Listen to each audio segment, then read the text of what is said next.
Hello, everyone. My name is Lori Hurl. I'm here today because I wanted to share a favorite book with you.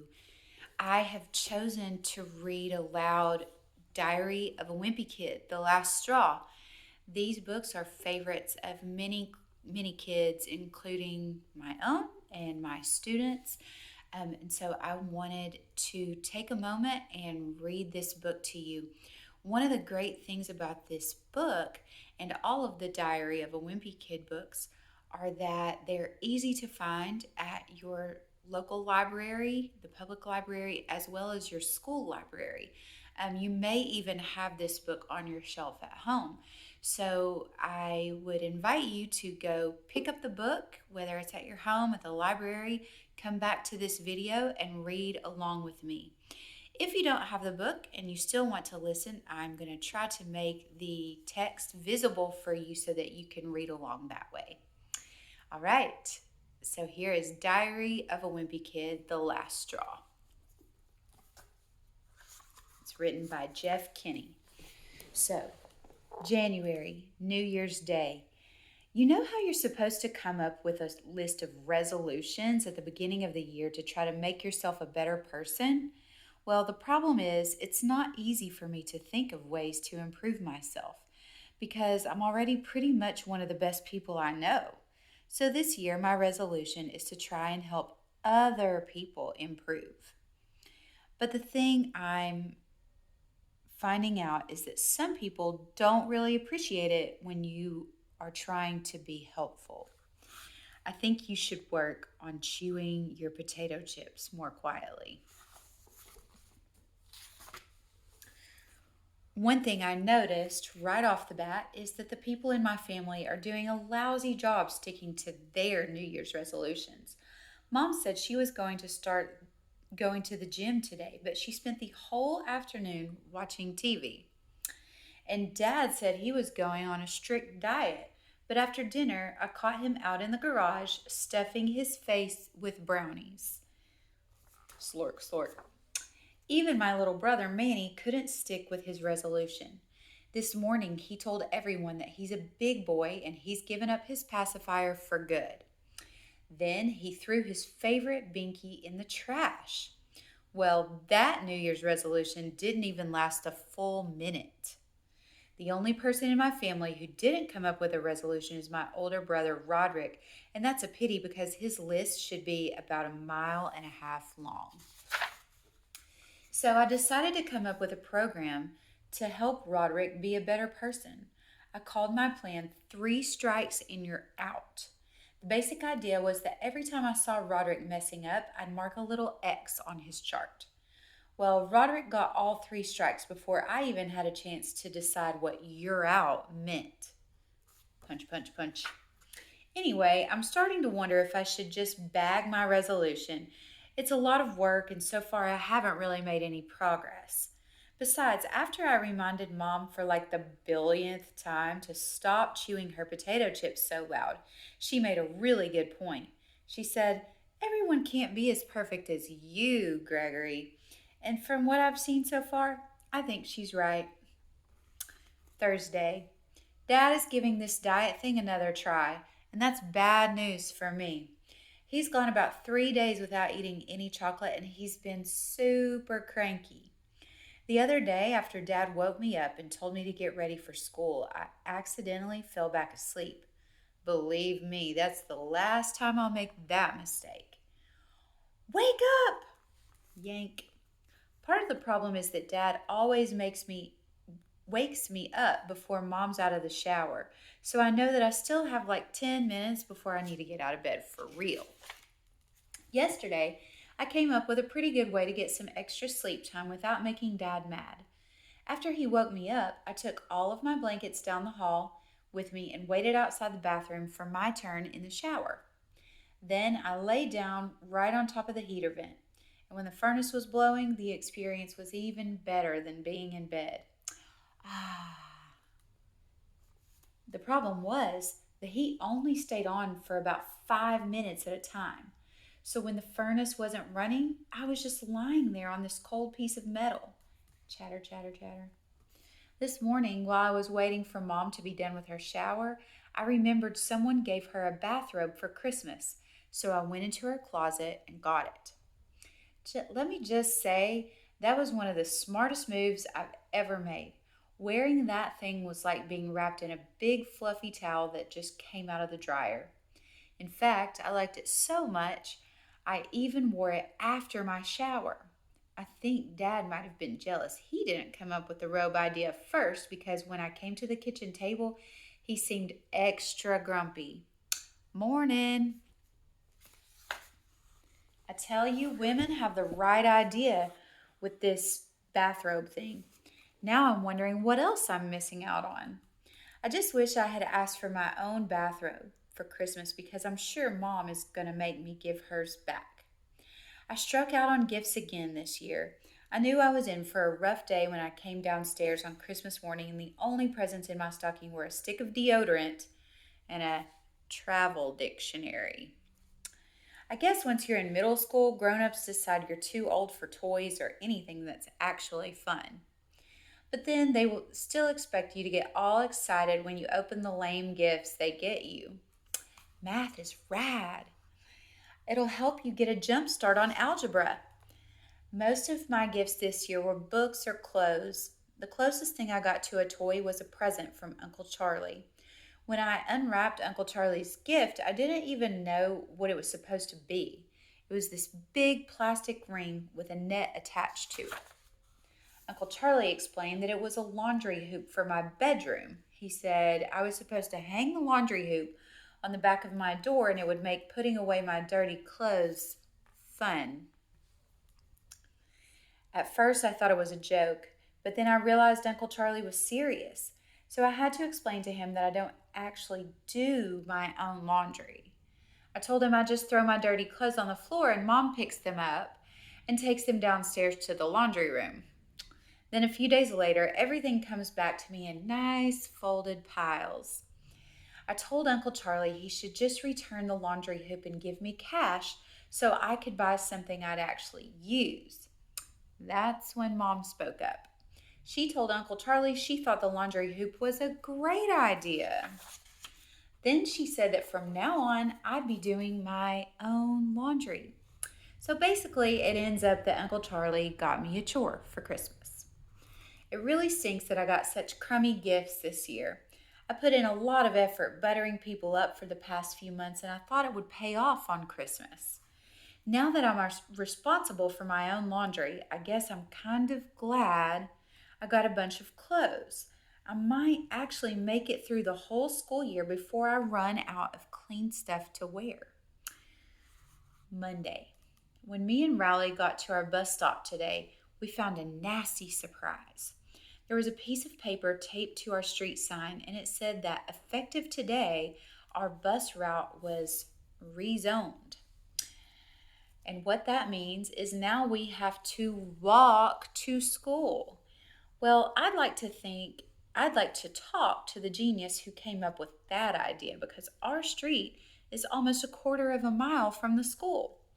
Me and Riley had to run to make it to school on time today, and what really stunk was when our regular bus passed us by and it was full of kids from Worley Street, the neighborhood right next to ours. The Worley Street kids made monkey noises when they passed us, which was really annoying because that's exactly what we used to do when we passed them. I'll tell you one reason it's a bad idea to make kids walk to school. These days, teachers give you so much homework that with all the books and papers you have to carry home, your backpack ends up weighing like 100 pounds. And if you want to see what kind of an effect that has on kids over time, all you have to do is look at Roderick and some of his friends. Speaking of teenagers, Dad scored a pretty big victory today. The baddest teenager in our neighborhood is this kid named Linwood Heath. And he's kind of like Dad's arch enemy. Dad has probably called the cops on Linwood Heath about 50 times. He says, "Dag nab, you rotten teenagers." I guess Linwood's parents got sick of his act because they sent him off to military academy. You'd think that would have made Dad pretty happy, but I don't think he'll be satisfied until every teenager on the planet gets sent off to juvenile hall or Alcatraz or something. And that includes Roderick. Yesterday, Mom gave Roderick some money to buy books so he could study for the SATs. But Roderick spent the money on a tattoo instead. I've still got a little time before I turn you into a teenager, but the minute I do, I guarantee you Dad will be looking for the first chance to ship you out. Monday.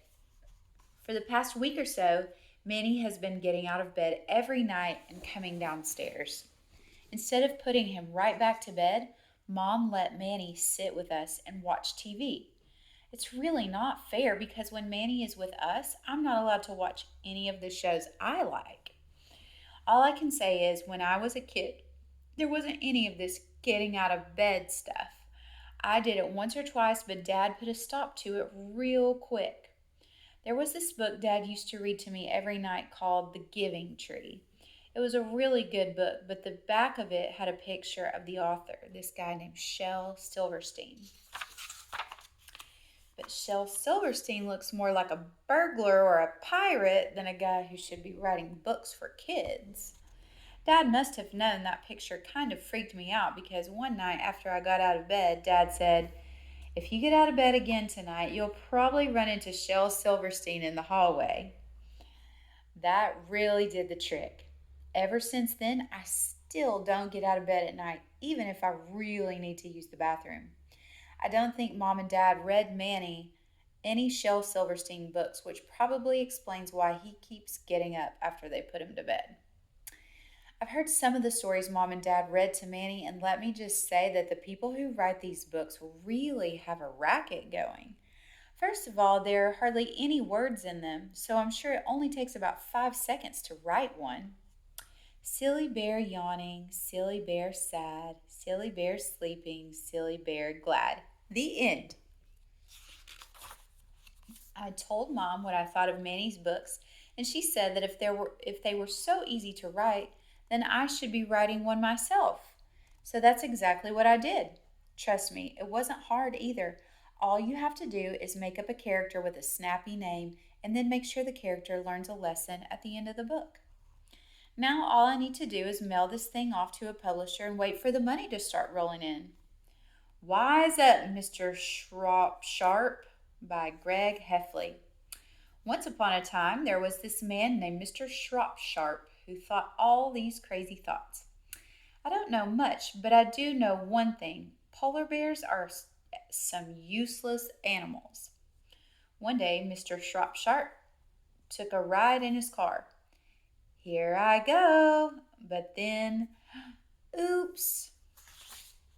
And then, Mr. Sharp, you would have drowned, but luckily Tubbock here was sitting on an iceberg and he saved your life. And so, before I said that polar bears are some useless animals, but now I can see that not every polar bear is so useless after all. The end. See what I mean? The only thing I noticed after I finished the book was that I forgot to make it rhyme. But the publisher is going to have to pay me extra if they want that. Saturday. Well, after spending the last 2 weeks walking to school, I was really looking forward to kicking back and doing nothing for 2 days. And the problem with watching TV on a Saturday is that the only thing that's on is bowling or golf. Plus, the sun comes through our sliding glass window and you can barely see the TV screen anyway. Today, I wanted to change the channel, but the remote was on top of the coffee table. I was all comfortable with my bowl of cereal in my lap, so I really didn't want to get up. I tried using the force to make the remote levitate to me, even though I've tried it a million times before and it's never worked once. Today, I tried for about 15 minutes and concentrated really hard, but no luck. I just wish I'd known that Dad was standing right behind me the whole time. Dad told me I was going to have to go outside and get some exercise. I told Dad I exercise all the time, and just this morning I used the bench press he got me. But I should have come up with something more believable because it was pretty obvious that wasn't true. See, the reason Dad is on my case about exercise and all that is because he's got this boss named Mr. Warren, and Mr. Warren has three boys who are these crazy sports fanatics. Dad sees the Warren kids outside in their front lawn every day on the way home from work when his carpool goes by their house. So I think Dad is pretty disappointed every time he gets home and sees what his sons are up to. Anyway, like I said, Dad kicked me out of the house today. I couldn't really think of anything I wanted to do, but then I had a good idea. Yesterday at lunch, Albert Sandy was telling everyone about this guy in China or Thailand or someplace who could jump 6 feet straight up in the air, no joke. The way the guy did it was by digging a hole that was 3 inches deep and then jumping in and out of it 100 times. The next day, the guy doubled the size of the hole and he jumped in and out of that. By the fifth day, he was practically like a kangaroo. Some of the guys at my table told Albert he was full of baloney, but what he was saying made a lot of sense to me. Plus, I figured if I did what Albert said and then added a few days to the program, all my problems with bullies could be over. Looking for someone, fellas? I got a shovel out of the garage and found a place in the front yard that looked like a good spot to dig. But before I could even get started, Mom came outside and asked me what I was up to. I told Mom I was just digging a hole, but of course she didn't like that idea, so she came up with about 20 reasons why I wasn't allowed to do it. Mom told me it was dangerous to dig in the yard because of underground electrical lines and sewage pipes and stuff. Then she made me promise up and down that I wouldn't dig any holes in our yard, so I promised. Mom went inside, but then she kept watching me out the window. I knew I was going to have to take my shovel and go dig a hole somewhere else. So I headed up to Rowley's house. I haven't been going up to Rowley's much lately, mostly because of Fregley. Fregley has been spending a lot of time in his front yard, and sure enough, that's where he was today. Does this scab smell funny to you? My new strategy with Fregley is to just avoid eye contact and keep walking, and it seemed to do the trick today. When I got to Rowley's, I told him my idea and how the two of us would practically be ninjas if we stuck with this whole jumping program I planned out. But Rowley didn't seem so hot on the idea. He said his parents might get mad if we dug a 10-foot hole in his front yard without asking them, so he was going to have to get their permission first. Now, if there's one thing I know about Rowley's parents, is that they never like my ideas. I told Rowley we could just cover the hole up with a tarp or a blanket or something and put some leaves on top of it, and his folks would never even find out. That seemed to convince him. Okay, so I admit that Rowley's parents might eventually find out, but that wouldn't be for at least 3 or 4 months. Me and Rowley found a good spot in the front yard to start digging, but we ran into a problem right away. The ground was pretty much frozen solid, and we could hardly even make a dent. I spent a few minutes trying before I handed the shovel over to Rowley. He couldn't really make any progress either, but I gave him an extra long turn so he could feel like he was contributing to the project. Rowley got a little bit further than I did, but when it started to get dark out, he gave up. I guess we'll have to take another crack at this thing tomorrow, Sunday. Well, I thought about it a lot overnight, and I realized that at the rate me and Rowley are going, we're going to be in college before this hole is 10 feet deep. So I came up with a totally different idea for what we could do. I remembered this thing I saw on TV where scientists made a time capsule and filled it with a bunch of stuff like newspapers and DVDs and things like that. Then the scientists buried their time capsule in the ground. The idea was that in a few hundred years, someone will come along and dig it up, and they can learn how people from our time used to live. I told Riley about my idea, and he seemed pretty enthusiastic about it. Mostly, I think he was just glad we weren't going to spend the next few years digging a hole. I asked Riley to donate some items to put in the time capsule, and that's when he got cold feet. I told Riley that if he put some of his Christmas presents in the time capsule, people in the future would get some really cool stuff when they opened the box. Riley told me it wasn't fair because I wasn't putting any of my Christmas presents in the time capsule. So I had to explain to him that the people in the future would think we were really lame if they opened the box and it was filled with clothes and books. Then I told Riley I'd throw in $3 of my own money to prove I was making sacrifices too. That seemed to be enough to convince him to fork over one of his new video games and a couple other things. I actually had a secret plan that I wasn't letting Riley in on. I knew that putting the cash in the time capsule was a smart move because that money is going to be worth a lot more than $3 in the future. So hopefully, whoever finds the time capsule will travel back in time and reward me for making them rich. For you, kind sir. I wrote a little note and put it in the box just to make sure the person who finds it knows exactly who to thank. To whom it may concern, the cash is from Greg Heffley, 12 Surrey Street. Me and Riley found a shoebox and put all of our stuff in it. Then we sealed it up with some masking tape. I wrote a little note on the outside of the box to make sure it didn't get opened too soon. Time capsule. Do not open until time travel is possible. After that, we put it in the hole we dug yesterday and buried it as best we could. I kind of wish Riley had put some more effort into digging the hole because our time capsule wasn't really buried all the way. Hopefully, nobody will mess with it because it needs to stay there for at least a few hundred years. We are going to take a little break there. That was about 20 minutes, and we've read already about 36 pages. So I'm going to stop the video here, and we'll pick it up for part 2 on the next video.